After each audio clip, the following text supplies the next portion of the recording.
Hey, this is Tom from MVP Chess. Welcome back to Your Move, where I analyze chess.com member games. If you'd like to be featured in the next episode of Your Move, then please leave an instructive or entertaining game that you played in the comments section. So, let's jump right in. Today, we're featuring a game by chess.com member Menachem Okanov, rated 789 from the United States, and his opponent is rated looks like 750, and he is from Pakistan. So let's jump right in.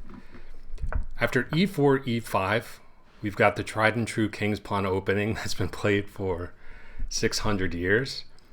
And as early as move 2, we're in completely new territory.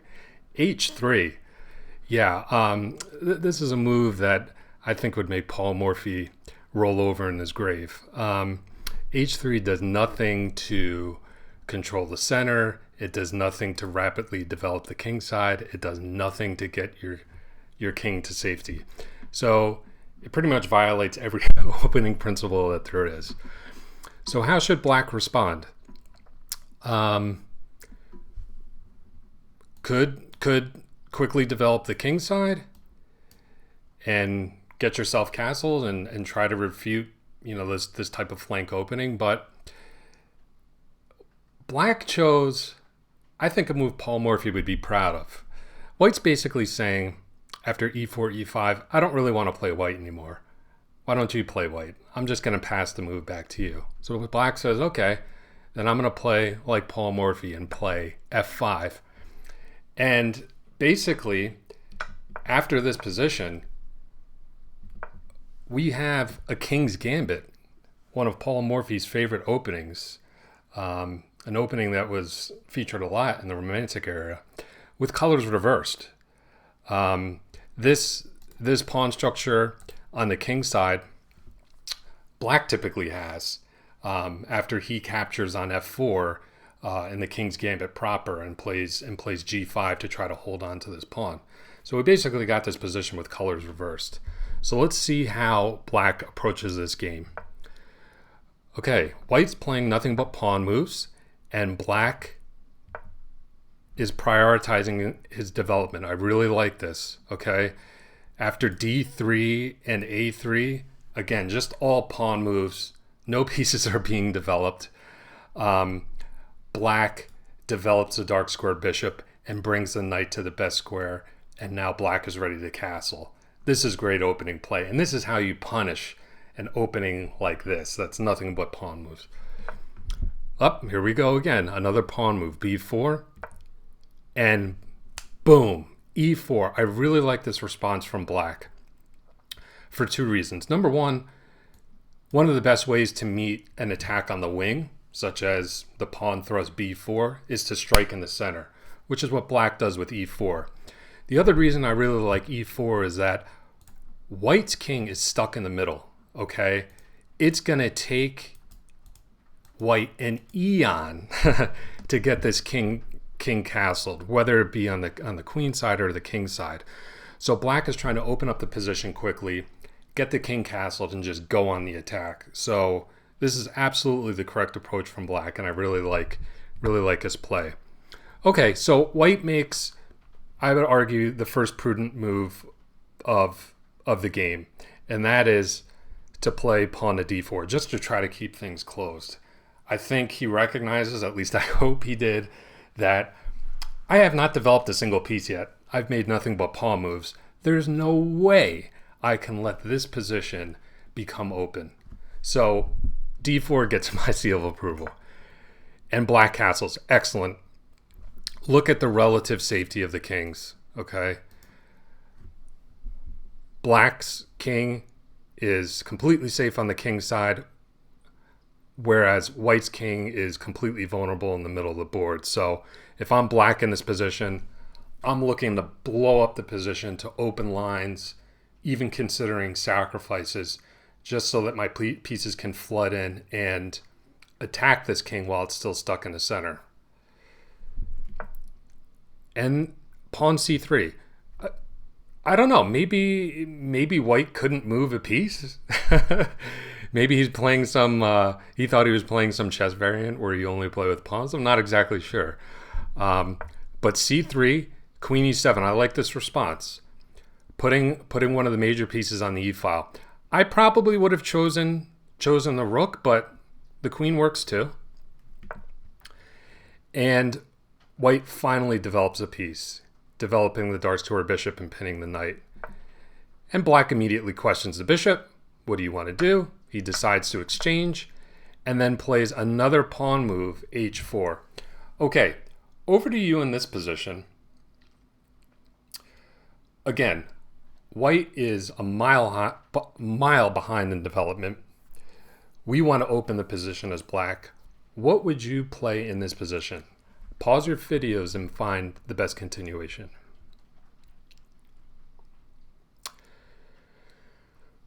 Right, so hopefully you were looking at this e-file and thinking to yourself, how can I open this position? How can I get at the white king? And I think that the best move in this position is pawn to e3. Again, I'm not reviewing this game with the benefit of an engine just to promote active learning, but I feel pretty confident that this is the best way to continue in this position. Obviously, if white takes, the black queen is coming in and it's absolutely curtains. So if white tries to keep the position closed, then the bishop can come in, and perhaps in a position like this we play b6 and just get the bishop on this diagonal, and white's position is Swiss cheese. This king is just going to get absolutely chopped to bits. But instead, black played a6. Yeah, this is just too slow in a position like this. A little pawn move on the wing. We want to play power play chess. e3, boom, blow up the position and checkmate this king. Okay, so white makes, again, another pawn move, and black responds very well. He plays takes, and captures on f5, bringing this rook into the game, which is really nice. Now, black's got two of his major pieces bearing down on white's king. So this is getting really, really dangerous for white. Okay, and white plays arguably the most active move in this position, queen h5, just trying to get something going on the h-file, get some sort of counterplay. Maybe on a good day, if black falls asleep at the wheel, at the mouse, I should say, white could maybe get some sort of checkmate attack going with g6 and queen h8. But black's not having it. I really like this decision to take this pawn off the board, just take a little stop. That could be a very dangerous restricting pawn for the king, especially with the queen coming into h8, which she does now. But black's got this under control. After queen h7, I really like how black approaches completing his development now. Bishop f5, good move. Gaining control over these light squares and developing this light squared bishop with tempo. Most importantly, this brings the rook on a8 into the game. So the queen retreats, and now black plays a great move, a really great move. So take this opportunity to pause your videos. What did black play in this position to start an indefensible attack? Okay, so hopefully you found this move from what we were discussing before. e3 is the way to go. And it's even stronger now just because of this alignment of the king and the queen. You know, white does not really have the option to try to keep things closed when you can have a bishop landing on g3. So he tries to prioritize development, but now e takes f2 is coming with check, and white is in serious trouble. Okay, white makes the mistake of capturing on f2, which loses the queen.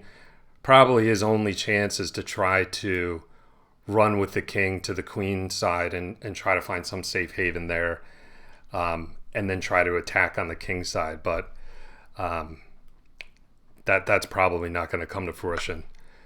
But unfortunately, white takes on f2 and misses this check, this double attack against the queen. And okay, after a series of exchanges like this, it's always good to take a moment and assess the material balance. So right now, black has a light scored bishop and a knight, so we can cancel these out. Black has a rook, so we can cancel these out. So basically, we were left with a queen and a pawn versus this knight and rook. Okay? So we have a queen and a pawn for a knight and a rook, which is completely winning, especially because this king is completely out in the open. You know, it's not like we have a position that's really, really closed where white might have some fantasy of getting a fortress or something like that. That's not going to happen. The king is just too open and too exposed. So let's see how black finishes off the attack. Queen d6. I like this move. Checking the king. The king steps back, and black gets his last piece into the attack. Really good move. We don't want this rook sitting on a8 for the rest of the game. We need to get that in on the e file and attack with all of our pieces. So I really like black's play here. White finally decides to start developing his pieces, but too little too late. Bishop g4, and after knight g5, the king steps back to g8. No problems here for the king. The king is completely safe. White has absolutely no counterplay. And after another pawn move, c4, I would have liked to see white at least try to develop this light scored bishop, you know. But another pawn move, why not? And here come black's heavy pieces into the attack. And I like this decision here by black. Could capture this knight here, but why bother? That knight is not really offering a useful defensive role. So black says, enough of this. I'm just going to come in, invade your position, and deliver checkmate. So in this move, it's black to play. Checkmate in one. What did black play in this position to finish off a really nice attacking game? Pause your videos.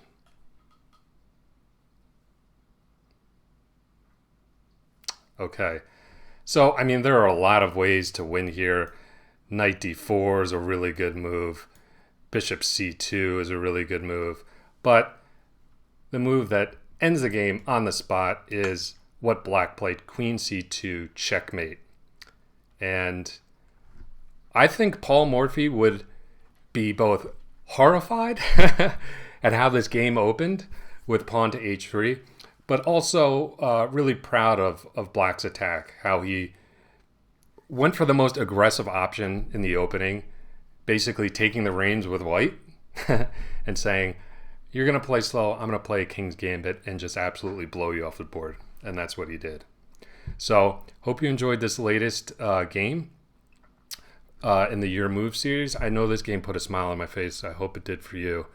And please don't forget to subscribe to my channel and visit my website, mvpchess.com, if you want to elevate your game. Thanks so much for watching. See you next time.